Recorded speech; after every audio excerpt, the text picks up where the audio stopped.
Oui, bonjour. Moi, je voudrais apporter un témoignage et voir effectivement que ce que vous disiez là sur la nécessité absolue d'établir des nouvelles conventions de travail enfin, devient de plus en plus urgente. Donc, je suis ingénieur en génie chimique, donc mon métier, ça consiste à construire des usines et partout dans le monde. Et nos outils de travail, ce sont les ordinateurs. Donc je fais partie d'une multinationale. J'ai des collègues indiens, voilà, bon, et d'autres aussi ailleurs dans le monde. Sauf que un dessinateur qui dessine une structure métallique pour y mettre un évaporateur ou je ne sais quoi, en France, avec moi, il est payé 80 €, quelque chose. Ah non, pardon, il coûte 80 € de l'heure, alors que son collègue indien coûte 28 ou 30, 32, en fonction de sa qualification, euros de l'heure. Alors pourquoi c'est, enfin tout ce que vous avez dit, et c'est vrai, c'est vertigineux, c'est que aujourd'hui on a des outils qui nous permettent d'appeler instantanément, donc comme un Skype, mais un Skype professionnel, qui permettent même de partager l'écran.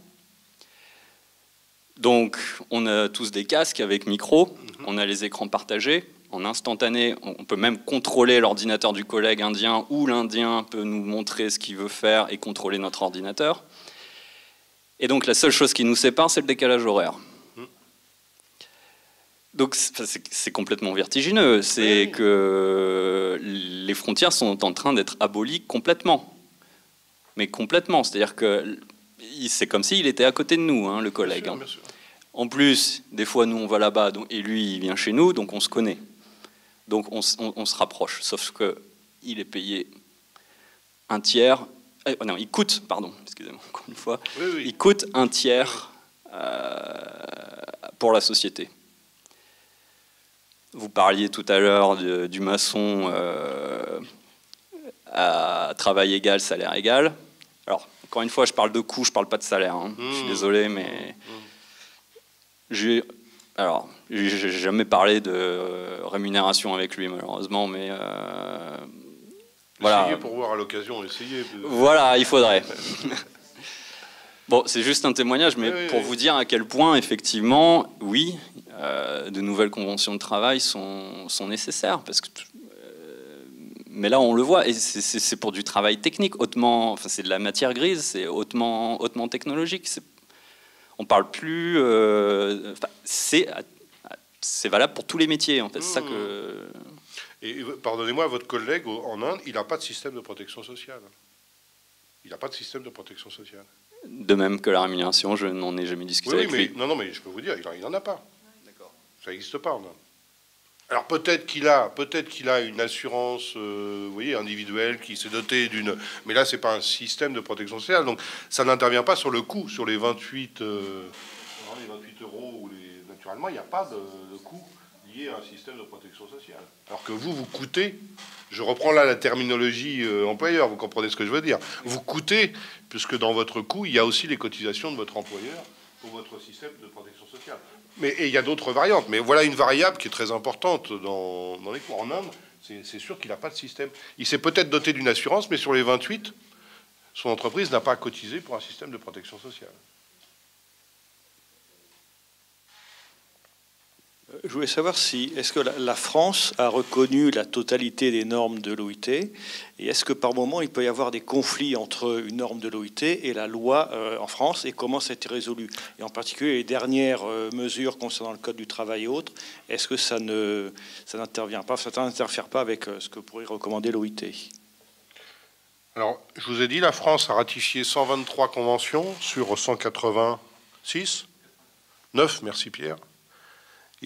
Il m'accompagne souvent parce que dans les chiffres, parfois, je commets des erreurs, donc c'est ma bouée de sauvetage, Pierre. Donc, vous voyez, il reste encore de la marge. Alors, il y a aussi, dans les conventions, il y a aussi des conventions sectorielles. Hein, il y a des conventions donc, qui ont un thème transversal à tous les métiers. Si on parle du travail des enfants, c'est tous les métiers. Par contre, vous avez aussi des conventions sectorielles, c'est-à-dire des textes qui sont réservés aux gens de mer, les marins, à l'agriculture, dans tel domaine. Bon, donc il se peut qu'il y ait aussi des... Enfin, il y a quelques conventions sur lesquelles on fait pression pour que le travail domestique, par exemple, les migrants, il y a des conventions qui ne sont pas ratifiées par la France. Hein? Les peuples autochtones également. Bah oui, il y a quelques zones du globe dans lesquelles les rapports et nos structures administratives font que on n'est pas tout à fait en conformité avec des conventions internationales. Il nous est déjà arrivé de déposer des plaintes contre la France. Tout pays, de toute façon, est susceptible de répondre d'une plainte. Hein. Je vous l'ai dit, ça peut être d'un pays voisin, ça se fait jamais, mais de syndicats de son pays. On s'est plaint, par exemple... Alors, en France, on a déjà toutes les juridictions françaises qui nous permettent d'être de première structure pour dire, attendez, là, le gouvernement, le Conseil d'État, par exemple, il y a une convention, mais si ça ne suffit pas, on dépose une plainte directement à l'OIT. On avait fait ça au moment du contrat première embauche, vous vous en souvenez peut-être, sous le gouvernement Villepin. Il y avait le contrat nouvelle embauche et le contrat première embauche. Le contrat première embauche sont les manifestations qui l'ont éliminé. Bon, le gouvernement, à un moment donné, a dit, bon, je retire. Mais il avait gardé le contrat nouvelle embauche. Et ce contrat, souvenez-vous, il permettait à l'employeur de licencier sans avoir de motif à présenter durant les 2 premières années du contrat. L'employeur, du jour au lendemain, pouvait dire dehors. C'est contraire à la Convention 158 que la France a ratifiée. Tous les pays européens ne l'ont pas ratifié, d'ailleurs. L'Allemagne n'a pas ratifié. L'Angleterre, bien sûr, pas ratifié. L'Angleterre, l'employeur dit dehors. Bon. La Convention 158 dit, scandale pour le patronat français, dès que vous licenciez, vous devez justifier le licenciement. Alors le fait de justifier fait qu'après, dans un pays de droit comme le nôtre, vous pouvez contester le motif pour lequel... Mais vous devez justifier le licenciement. Vous ne pouvez pas dire dehors. Dehors parce que... L'OIT nous a donné raison. Le contrat à nouvelle embauche était contraire à la Convention 158. Et selon la pratique française, là, ce n'est pas une automaticité de droit, si vous voulez. L'avis que forme l'OIT en disant cet article n'est pas conforme à la 158, le gouvernement pourrait très bien dire je m'en fous, je continue. Bon, chez nous, c'est pas comme ça que ça fonctionne. Les juridictions françaises, dès lors que l'OIT a dit quelque chose, ça veut dire que on enlève le texte de loi, l'article incriminé. Donc le gouvernement Villepin, à l'époque, a dit ben, on retire le CNE.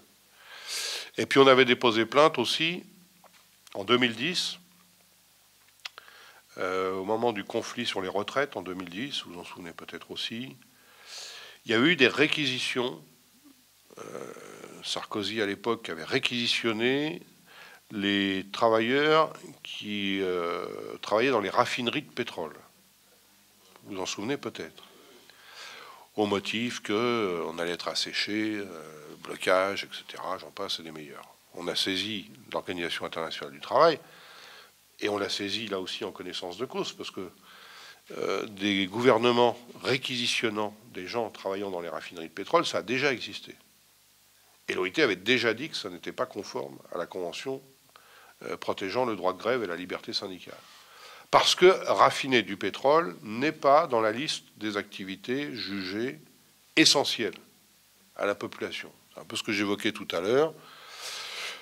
Les médecins, les infirmières des hôpitaux, c'est pour ça que quand vous avez des grèves dans les hôpitaux, les pouvoirs publics ont le droit de réquisitionner les infirmières. S'il y a plus de grévistes qu'un service minimum nécessaire pour la sécurité de la population, les pouvoirs publics peuvent réquisitionner. Et très souvent, les infirmières sont réquisitionnées. Elles se déclarent en grève, mais elles sont obligées d'aller au travail. Alors elles se mettent un badge pour bien montrer qu'elles sont en grève, mais elles sont réquisitionnées. Donc pour l'OIT, il y a toute une liste au fil des ans de métiers, d'activités qui représentent un répertoire d'activités considérées comme essentielles pour la vie de la population. Et à partir de là, un gouvernement, un État est habilité à restreindre ou voire à interdire, si vraiment c'est une activité très essentielle pour la population, voire à interdire le droit de grève pour ce public, ou à réquisitionner comme pour des infirmières. Mais raffiner du pétrole, c'est pas une activité essentielle. Distribuer du pétrole aux ambulances et aux pompiers, oui. Que les pompiers puissent circuler avec leurs camions, oui, c'est essentiel. Mais fournir du pétrole, c'est pas fabriquer du pétrole. Il y a une nuance. Donc là, on a été reconnu, enfin, dans notre droit, oui, sur le coup, naturellement, ceux qui étaient réquisitionnés n'ont pas pu protester. Si vous résistez à une réquisition, vous êtes passible d'une peine d'amende, voire de prison, je crois même. Enfin, c'est une sanction très lourde, en tout cas. Donc, hors de question de mettre des salariés dans une difficulté. Donc, la procédure, parce que comme c'est une procédure, c'est un peu comme les procédures en justice dans des instances nationales, hein, il faut un certain délai. Peut-être au bout de 14 mois, quelque chose comme ça, l'OIT a reconnu que c'était une réquisition abusive. Alors, ça n'a rien changé sur le fait, parce que sur le fait, la grève a continué, et puis elle s'est arrêtée. Au bout d'un moment, toute grève s'arrête. Enfin, c'est pour ça que le terme grève générale reconductible, il faut s'en méfier, parce que en général, toutes les grèves s'arrêtent à un moment donné. Hein, faut pas... mais c'est quand même un point d'appui pour nous, parce que ça voudrait dire qu'un gouvernement, quel qu'il soit, hein, qui voudrait de nouveau procéder à des réquisitions à peu près dans les mêmes termes, on serait à même, par exemple au Conseil d'État, de dire il y a une jurisprudence de l'OIT. Ça ne veut pas dire qu'on gagnerait à tous les coups, mais quand même, c'est un point d'appui, on a une jurisprudence de référence. Donc tout ça pour dire qu'il est arrivé de porter plainte contre la France, et là, il y a plusieurs organisations syndicales françaises qui ont pris la décision d'instruire une procédure sur la loi El Khomri, qui manifestement est en infraction avec déjà des avis émis par l'OIT pour d'autres pays sur des articles très comparables à ce qu'il y a dans la loi El Khomri. Alors c'est pas l'ensemble de la loi, mais il y a plusieurs des dispositions qui peuvent être condamnables.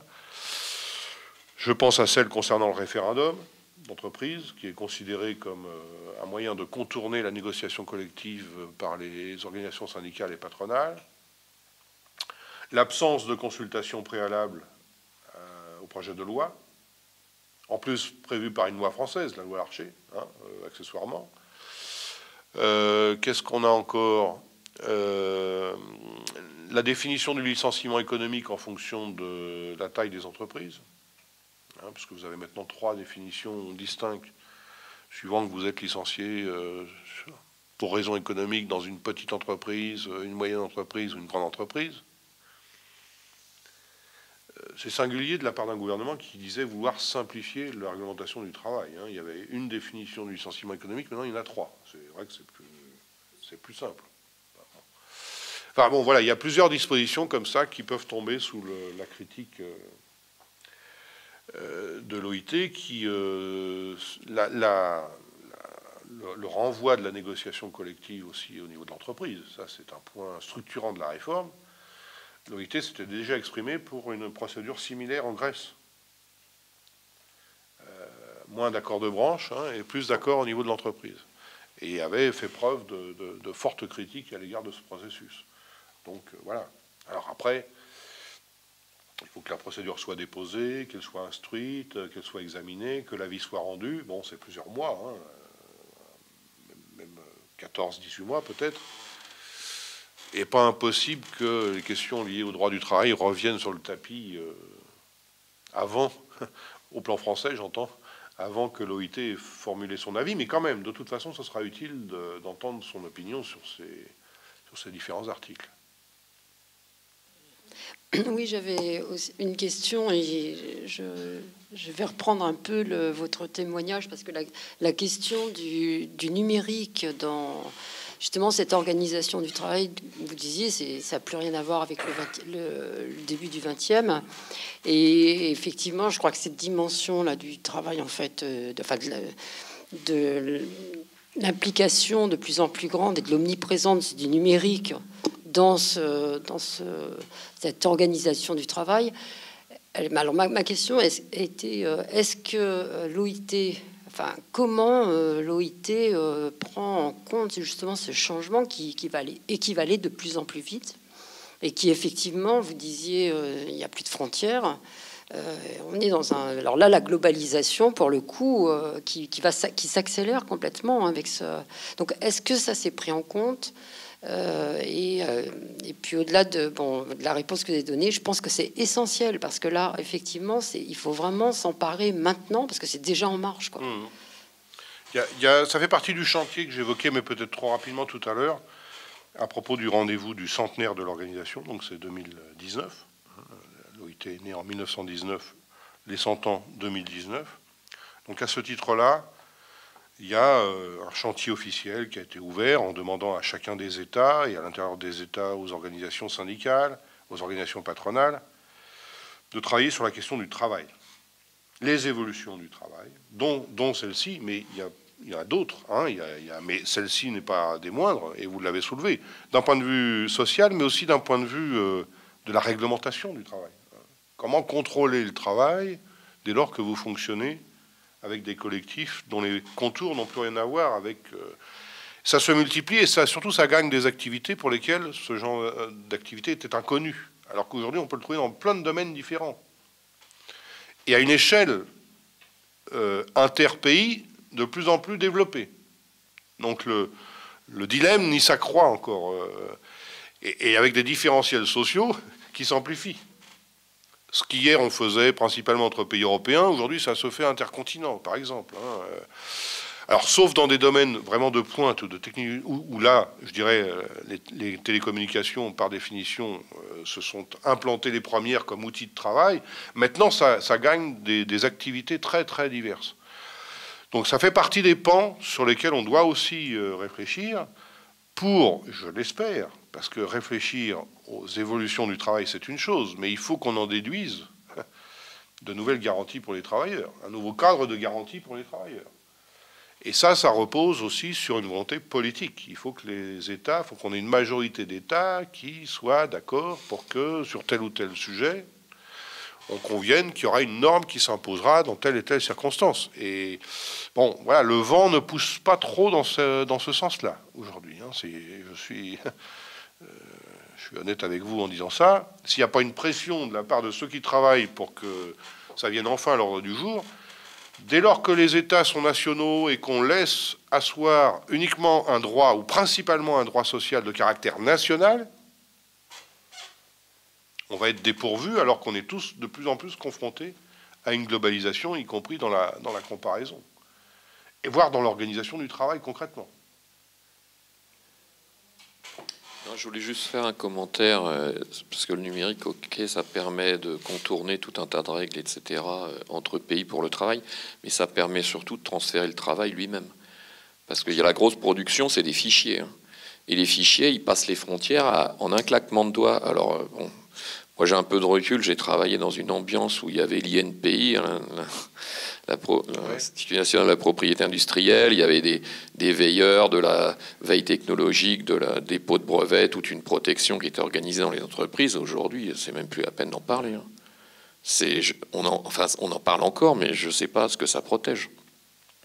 Parce que vous pouvez obtenir des transferts de connaissances assez phénoménaux en très peu de temps, et donc des copies, des développements qui échappent complètement aux entreprises elles-mêmes, à la limite. Et encore, évidemment, encore moins aux travailleurs. Le premier des possédés, c'est le travailleur. Ouais.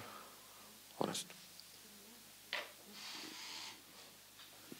Pour revenir sur l'ambiguïté que vous avez bien expliquée entre l'OIT et ses objectifs et justement les traités commerciaux, quelles sont les possibilités actuelles d'action pour l'OIT sur les accords transatlantiques, puisqu'on parle beaucoup de cela en ce moment, sachant qu'il y a déjà eu, évidemment, les États-Unis ont fait les accords commerciaux avec la Chine et d'autres pays d'Asie ou d'Afrique, mais vis-à-vis de ce fameux CETA et pour le Canada et TAFTA, et comment ça peut se faire vis-à-vis de l'Union européenne, puisque c'est les accords entre les États-Unis ou le Canada et l'Union européenne, et non plus les États de l'Union européenne.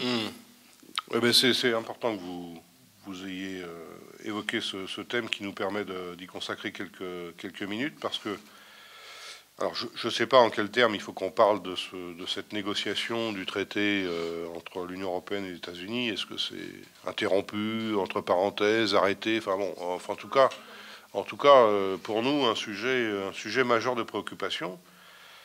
Déjà parce que, comme d'autres citoyens, là, plus largement, ça se développe quand même dans une culture du secret particulièrement développée. C'est-à-dire que, bon, de quoi il est question vraiment, on ne sait pas. Et notamment, pour s'en tenir uniquement, même s'il y a plein d'aspects qui sont soulevés au travers de ça, mais pour s'en tenir à la question sociale, à la question des droits sociaux,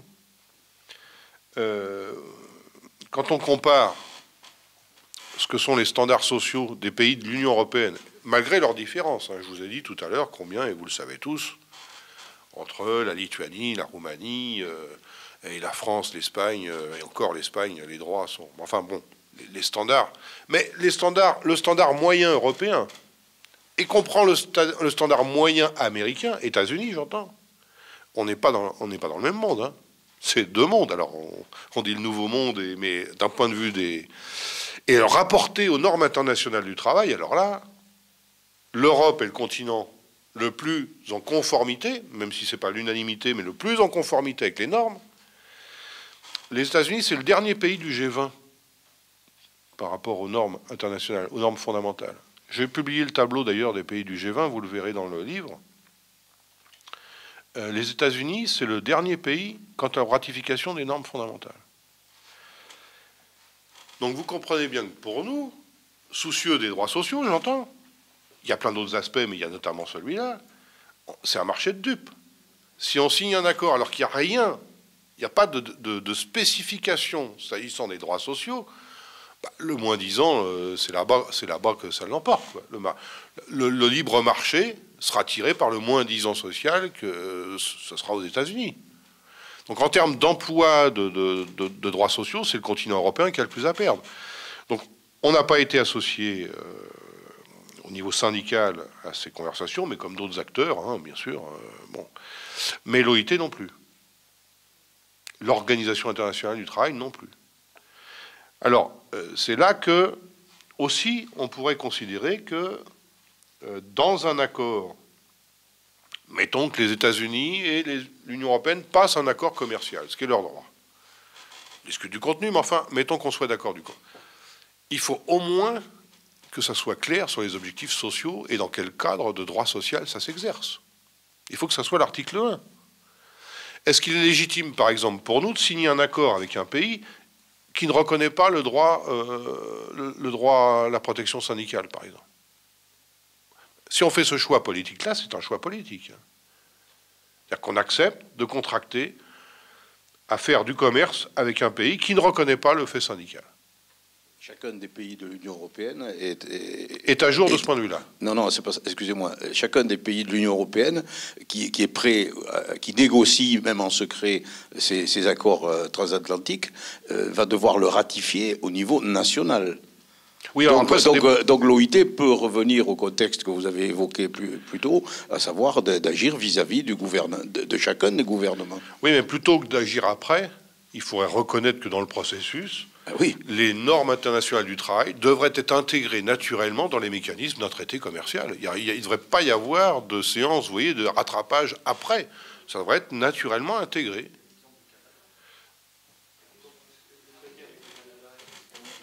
C'est la même mécanique. Il est en train d'être ratifié, si je ne me trompe pas. Oui. Et je crois qu'il y a de très très gros doutes sur la manière dont l'éventuel traité transatlantique sera ratifié par les États. On ne sait même pas si c'est... Non, ça dépend des procédures. Oui, c'est flou. Ça dépend aussi des constitutions nationales au sein de l'Europe. Hein. Peut-être que dans certains pays de l'Europe européen, c'est le Parlement qui doit ratifier. Pour d'autres, il suffit peut-être de la signature du président de la République ou de telle autorité. Il n'est pas dit que qu'il y ait besoin d'une consultation vraiment très décentralisée dans les pays européens. Hein.